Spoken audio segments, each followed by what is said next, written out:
Hey, what's happening, everyone? Trader Tim here from EminiMind. In this video, I wanted to talk a little bit about trader intuition and some things that you can do to help build that intuition so that you can gain confidence in the decisions that you're making each day. A lot of the times when you start out as a trader, it seems like the markets are out to get you or going against you, and every decision you make, the market goes the opposite direction. So I wanted to talk a little bit more about that and some things that you can do and some things that I've learned over the years and that have helped me. Not a whole lot going on at the open this morning, and I wanted to just start there because a lot of times when the market is slow or just kind of going sideways. Today there wasn't any news to really kick things around, but we started to form a pretty stiff uptrend and breaking out of that 30-minute high, and then that uptrend continued, and we haven't quite hit the plus 20-point target on the 15-minute opening range breakout, but getting up into that vicinity. And when we go into situations or mornings trading sessions where it's a little bit slower and choppier, it can be very easy to overtrade, to have a bad trade because you're bored, and then just start trading. Or you don't have a lot in the morning, and then you say, oh, well, I'm going to come back in the afternoon.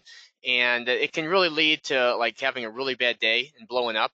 I've actually never blown up an account, never had any catastrophic events like that. Luckily, I had some really good mentors when I first started trading in Chicago, and they instilled the importance of having stops and daily loss limits and things like that. So if you can get through that hurdle, then that not only does that help protect your account, but mentally it really helps solidify that, okay, if my daily loss limit is $1,000, then I know that's my worst case scenario, and it can help give you confidence throughout the day as you go along trading.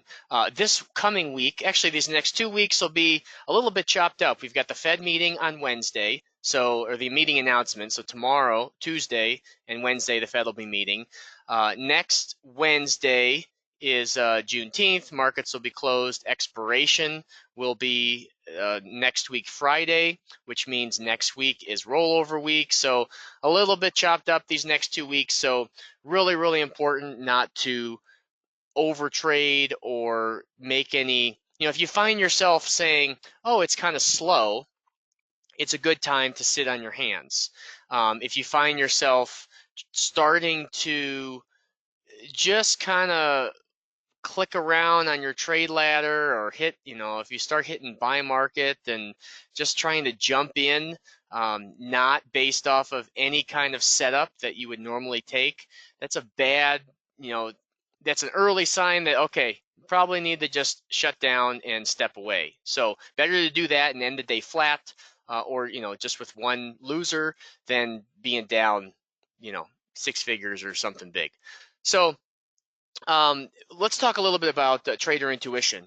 And one of the things that is super helpful is to develop a repeatable process for taking trades. So I'm not really going to talk too much about charts here, but let's say you're looking at a 5-minute chart. Every time you place a trade, manage the trade, and exit the trade, you should be using the same parameters. Like use the same trail stop technique, use the same criteria for entry, and that way when you get 40, 50 trades under your belt, then you can look through those trades and the decisions or the observations that you can pull from a basket of trades like that, the data is much more congruent. If you just have, let's say you have 200 trades, but the setups are all different. The way you manage the trades are all different.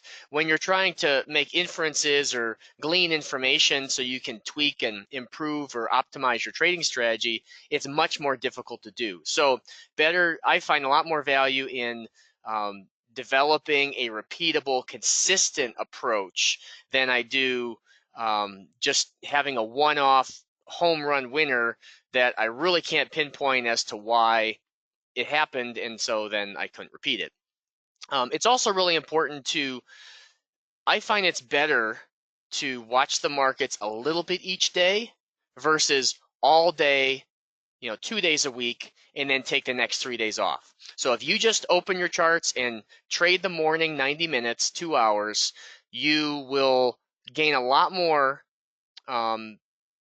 information and observational awareness if you do that 5 days a week versus sitting there for 8 hours 1 or 2 days a week. So the small, consistent process is really important. And if you look at pro sports and high achievers, it's the small routines you do every single day over and over and over again.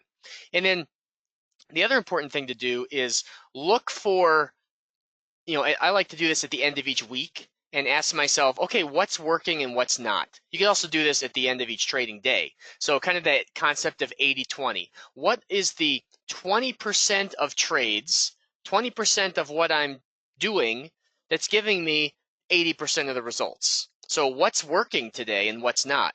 And a lot of times what worked on Monday will continue to work on Tuesday and Wednesday, until there's a bigger shift or a bigger change. So if going long off of 1-minute hammers is working really well on Monday, I'll look for those same setups on Tuesday and continue doing that throughout the week.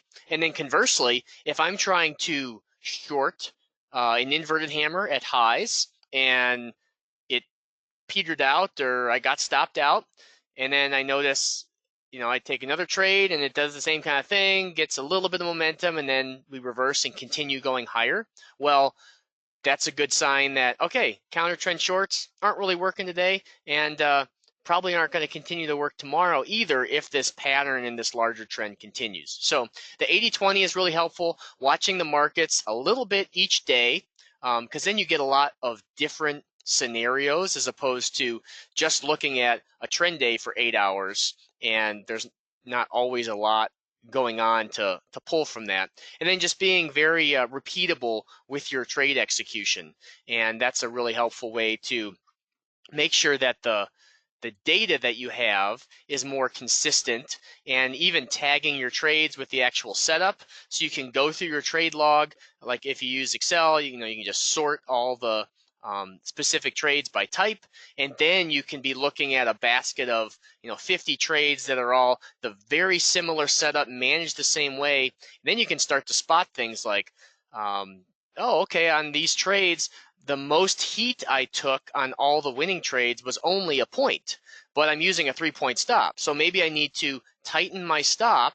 That way I can still keep 90% of the winning trades, but I can reduce my risk and get either rid of some of the larger losing trades, or just improve your expectancy and R multiple and things like that. So I find that going through the numbers, going through my trades is a really helpful way to kind of optimize things. I don't really do it that much anymore as far as trying to optimize, because kind of been trading the same way for the last 15 years.